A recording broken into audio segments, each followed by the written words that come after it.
नमस्कार मित्रांनो, कुण्या राजाची ग राणी या मालिकेच्या एपिसोडच्या पार्ट 1 भागामध्ये आपण बघणार आहोत की गुंजा गच्चीवर कोळसे घेण्यासाठी आलेली असते.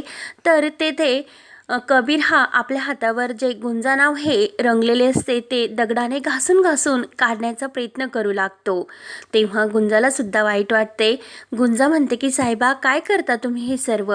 तेव्हा कबीर खूप रागावतो आणि तेथे मला मृण्मयी त्या माझ्या मेहंदीचा फोटो काढण्यासाठी आणि तिला तो दाखवण्यासाठी फोन करते आणि तू मला इथे विचार की काय करते? तूच हे नाव माझ्या हातावर रंगवून ठेवले, तर आता काय करायचे? म्हणून कबीरला खूप टेन्शन येते. गुंजा म्हणते की साहेबा, मी हे सर्व मुद्दाम नाही केले आणि कितीही केले तर ती मेहंदी असते. माणसापेक्षा ती जरा थोडीशी हट्टीच असते. तेव्हा गुंजा आपल्या हातावरील जी मेहंदी लागलेली असते आणि ती मेहंदी किती रंगले, पण ह्या मेहंदीचा इतका रंगून काही उपयोग आहे का, असे कबीरला विचारते आणि आपला हात दाखवते. तेव्हा कबीर लगेच रागावतो आणि आपला हात पुढे करून गुंजाला म्हणतो की ह्या न पुसल्या जाणाऱ्या सारखी चिटकलेली आहे तू. तुझ्यापासून मी कितीही पळण्याचा प्रयत्न केला तरी नियतीही आपल्याला एकमेकांजवळ घेऊनच येते. गुंजा, तू हे नाव माझ्या हातावर लिहायला नको होते. तेव्हा गुंजा म्हणते की मग आपलं लग्नसुद्धा डोंगरवाडीला व्हायला नको होते. आपण त्या झोपडीत थांबायला सुद्धा नको होते. तेव्हा कबीर म्हणतो की गुंजा, मला एक गोष्ट सांग की माझ्या हातून चुकून नाव हे लिहिलं गेलं.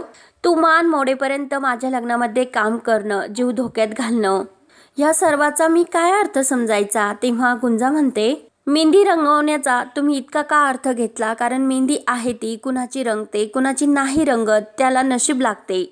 तेव्हा कबीर आपल्या हातात खिशातून ते तिकीट्स काढतो आणि उमेर तुला डोंगरवाडीला व्यवस्थित पोहोच करेल जेव्हा आमचे लग्न लागेल त्यानंतर. आणि डोंगरवाडीला गेल्यानंतर तू अभ्यास आणि तुझे जे काही स्वप्न आहे त्याकडे जास्त लक्ष देशील, असे तो गुंजाला म्हणतो आणि ते तिकीट तो गुंजाच्या हातामध्ये देतो. गुंजा म्हणते की परीक्षा मी वेळोवेळी देते साहेबा, परंतु ती आपल्या लोकांनी घेतल्यामुळे त्याचा निकाल कधीही लागत नसतो. गुंजाच्या हातामध्ये जे धूपसाठी कोळसे पेटवलेले असतात, तर कबीर लगेच आपला हात त्यावर धरतो आणि जी मेहंदीचे नाव गुंजाचे असते ते लगेच तो आपल्या हाताला भाजून ते पुसण्याचा प्रयत्न करतो. तेव्हा गुंजा लगेच जोराने ओरडते साहेबा आणि ते जे धूपात्र असते ते खाली टाकते.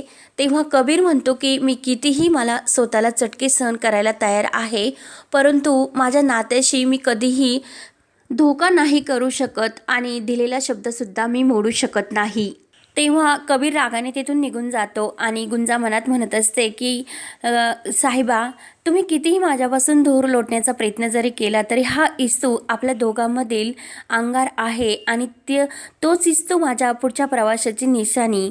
तेव्हा मात्र इकडे सर्वजण हे हळद कुटत असतात. तर रेशीम कविताला म्हणत असते की अगं वहिनी, कसं असे नाव घे. तेव्हा कविता लगेच खूप छान असे सुबोधचे नाव घेते. तेव्हा लगेच विजय म्हणत असते की कविता, माझा सुबोध आहेच इतका हुशार आणि तू सुद्धा हुशार आहे बरं का. तेव्हा कविताचे नाव ऐकून सर्वजण खूप खुश होतात. तर लगेच सरू ह्या काकू विचारतात की अगं, ज्याच्यासाठी आपण ही सकाळपासून हळद कुटतो तो कबीर आहे तरी कुठे? विजय म्हणते की येईन आणि सर्वजण हळद कुटण्यासाठी मग्न होतात.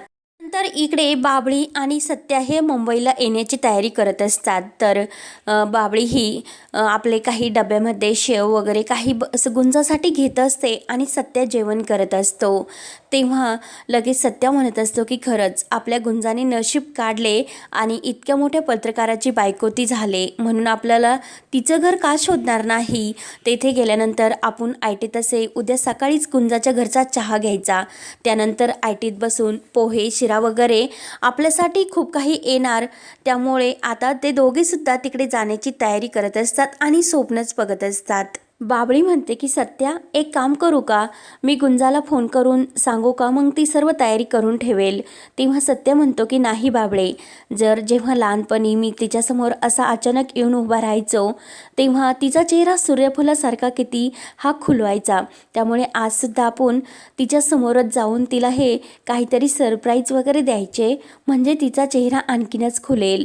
तेव्हा सत्या म्हणतो की आज मी उपाशीच राहतो की काय गुंजाच्या नादामध्ये कारण बाहुली तुम्हाला भाकरीसुद्धा वाढेना. त्यानंतर इकडे कबीर आपल्या रूममध्ये असतो तर गुंजा त्याच्यासाठी ड्रेस आणि त्या जखमेवर लावण्यासाठी हळद घेऊन येते. तर कबीर म्हणतो की त्याची काही गरज नाही. तेव्हा गुंजा म्हणते की मी उद्या जाणार तो म्हणून मी तुमचं ऐकले. जाता जाता तुम्हालासुद्धा माझं काही ऐकावे लागेल. म्हणून ती कबीरला हाताला धरते आणि त्याच्या हातावर त्या जखमेवर ती हळद चोळते. तेव्हा कबीर मात्र गुंजाकडेच बघत असतो. तेव्हा गुंजा हळद लावून झाल्यानंतर म्हणते की बघितलेस का साहेबा, या हळदीने माझे नावसुद्धा तुमच्या हातावरील पुसले गेले आणि तिने ती जखमसुद्धा बरी केली.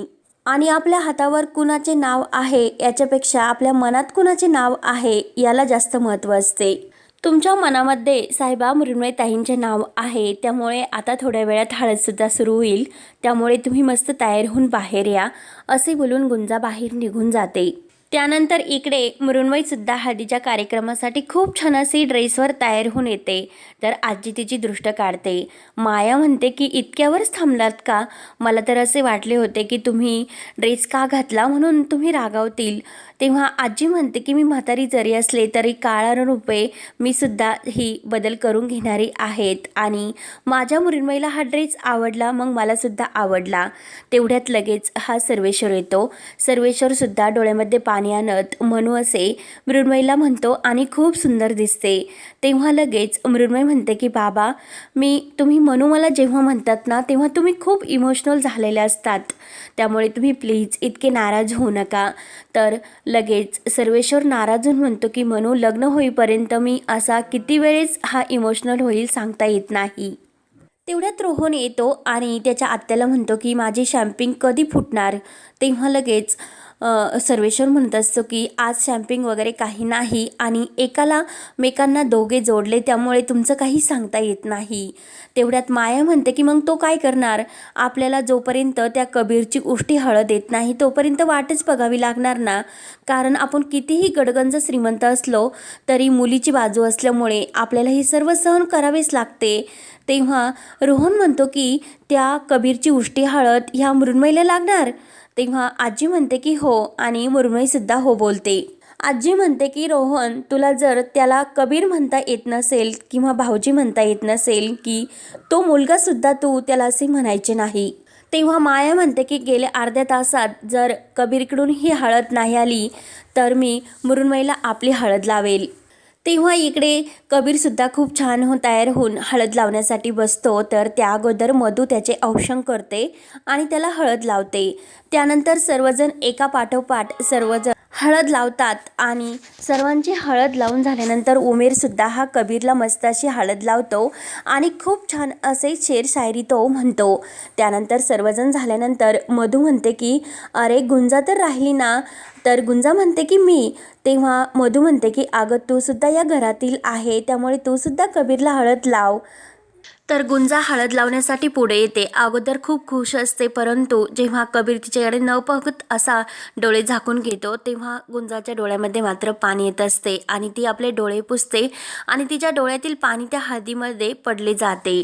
तेव्हा मात्र गुंजाला खूप वाईट वाटत असते आणि ती घाबरतच कबीरला हळद लावते. कबीर आणि गुंजा एकमेकांकडे बघत असतात. त्यानंतर सर्वजण हे आपापल्याशी गप्पा मारत असतात, कुणाचे त्याकडे लक्ष नसते.